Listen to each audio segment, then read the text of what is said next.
is House Democratic Leader Nancy Pelosi. Leader Pelosi, thank you so much for being here. We really appreciate it. Good morning. My pleasure. So for the past 10 days, Donald Trump has been engulfed in this controversy about this 2005 Access Hollywood tape in which he seemed to boast about sexually assaulting women. And yet, according to this morning's poll, Hillary Clinton is only 4 points ahead, and the Washington Post reports it only had a minimal impact on his overall support. Are you surprised that the tape has barely moved the needle? Well, I think that what you hear that people say it has a minimal effect on their vote, it means they want to know about things that affect them. What's on the ballot are his name and Hillary Clinton's name, but what's also on the ballot are Medicare. Medicare, we have a Republican Congress that would remove the guarantee of Medicare. Family planning, we have a Republican Congress that will defund contraception, family planning, etc. Education, a budget of the Republicans that would cut $185 billion from education, Pell Grants, etc., and give tax breaks for the wealthiest people. So that is really what the election should be about the economy. I always say to my colleagues, show me your values, show me your budget. And if you have a budget that favors the rich, does not invest in education in a proper way, which does reduce the deficit, by the way. Nothing reduces the deficit more than education of the American people. And then they want small government except when it comes through your personal life. So they have a budget that is not a statement of our values, that we have a big contrast with, and that is what should be the subject. That does affect people. That if you're a senior or if you have a senior in your family, you do want Medicare to be a guarantee. So speaking of values, there's obviously been a lot of talk in the last week or so about sexual assault, sexual harassment. Yes. And it was pointed out in a story in the New York Times today that here you have the first major party woman presidential nominee, and she's been relatively silent. And one of the reasons might be because of previous charges against Bill Clinton. Vice President Biden was asked about this and about former President Bill Clinton's conduct, and this is what Biden had to say. Look, I can't make any excuses for Bill Clinton's conduct, and I wouldn't attempt to make any excuses for the conduct. But he paid a price for it. He paid a price. He was impeached. Now, we should point out that Joe Biden, as a senator, and Democrats voted against impeaching Bill Clinton. Make the case to the skeptical voter out there who believes all of the charges from the women against Donald Trump and the charges of the women against Bill Clinton, as to why there isn't a double standard when it comes to charges against Bill Clinton versus Trump. Well, it is a double standard. Bill Clinton is not on the ballot. He is not on the ballot. Hillary Clinton is the candidate for president that we are asking people to vote for, not because she's a woman and not because her husband was president and all the good things he did as well, but because she is the best person to be president of the United States, one of the best qualified in the history of our country. But I'm curiously watching the behavior of Donald Trump, because he's always projecting. When he knows that his temperament is not going over very well, he said, I have the temperament for the job. When he knows that his stamina is lagging, he said, I have the stamina for the job. When he knows that he has exposure in terms of women, he projects onto Bill Clinton.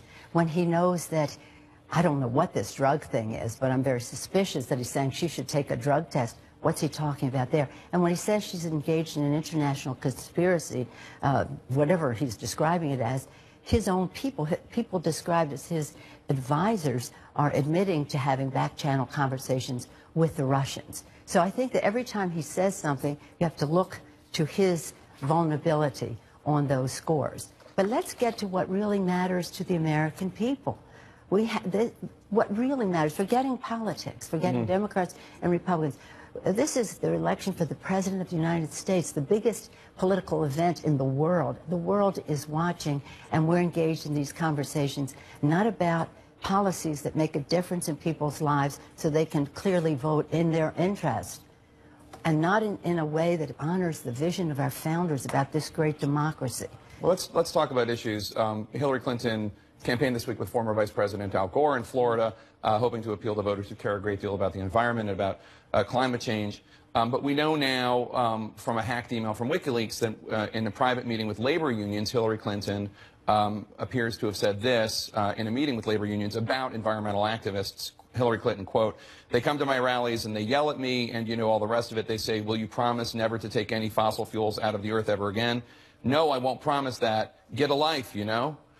I mean, I think this is one of the reasons why there have been enthusiasm issues with Hillary Clinton, is that get a life, you know, that's kind of a harsh statement to say to environmentalists. Well, when I was speaker, my flagship issue was climate and energy independence. And so the fact is you cannot go to a place where you say we're never taking another fossil fuel out of the earth, although we'd like to, with renewables, get to a place like that. But there are plenty of uses for fossil fuels that have nothing to do with degrading Right, but you don't talk that way. You don't, even behind closed doors, I would have a tough time imagining you saying about environmentalists, get a life. But the point is not this. The point is not should we take fossil fuels out of there. The point is this. The Republicans have been in total denial about the climate crisis that we are facing.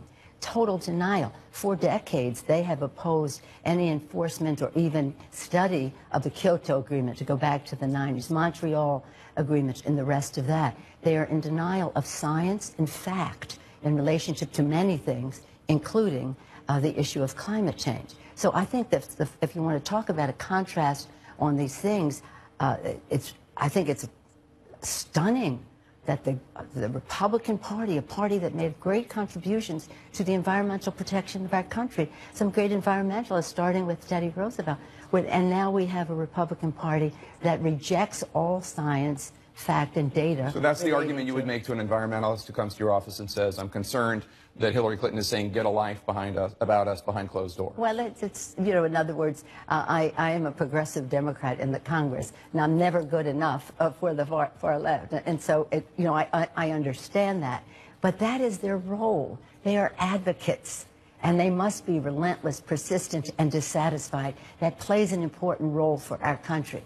And as leaders, we have to make decisions, hopefully, that are sustainable with the boldest common denominator, not the least, but the boldest common denominator. We have a responsibility to future generations to protect this planet. It's a moral issue. That's why evangelicals work with us. They believe, as do I, that this is God's creation, and we have a moral responsibility to preserve it. It's an economic issue to keep America #1, the new green technologies. Mm-hmm. It's a national security issue well, we've had the generals testify over and over again the impact of climate change throughout the world being a national security issue, and as I say, a health issue in terms of clean air, clean water for our children to breathe. So there's every reason to try to find common ground, especially with the party that led the way on environmentalism. So last question, Leader Pelosi. I don't know any polling expert who thinks that the Democrats are going to be able to recapture the House, but you are more bullish, I think. Yes, well, I believe that we would, if the election were today, we'd have a good chance to do so. What I have said is it depends on how big Hillary Clinton's margin is, A. B, that the concern I have is big, dark money coming in, fossil fuel money, Wall Street money, special interest money, dark, coming in a big way. But we're very proud of our chairman, Ben Ray Lujan. We have great candidates. We have a great message. We're mobilizing on the ground to own the ground. And what I've said is I think it'll be a single-digit difference. Either they'll be a little ahead by some, we'll be a little ahead by some. But it is definitely within reach. All right, Leader Pelosi, thank you so much. We appreciate your coming in. My pleasure. Thank you.